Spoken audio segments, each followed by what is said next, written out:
Uy, may clothing line ka. May clothing line ako noong 2020, Empire. Oo. Pero ngayon, ni-rebrand ko na siya. Ayun, may suot mo sa mga vlog mo.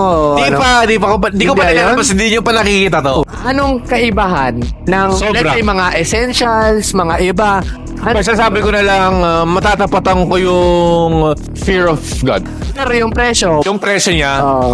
masasabi kong mas mura pa siya sa mga average ng ganong quality. Ito lang yung clothing line na ang box at yung unboxing experience masasayang kapag hindi mo binidyohan. Isipin mo mag-skydive ka, Oo. tapos wala kang video, parang ganun yung feeling. Pati, ang kagandahan nito, yung box na yun, hindi lang... Basta Siyempre box. yung Louis Vuitton, nilalagay doon pang flex eh. Sa akin naman, yung box, may box. Oo. At ang hirap siyang itapon. Yun ang masasabi ko. Ang Hindi hirap siya ganun itapon. kamahal na i-flex mo lang na bili ko to mahal. Oo. Kasi kahit sino to makabili nito. Pero sa sobrang ganda ng, ng packaging, mahihirapan ka na itapon ulit.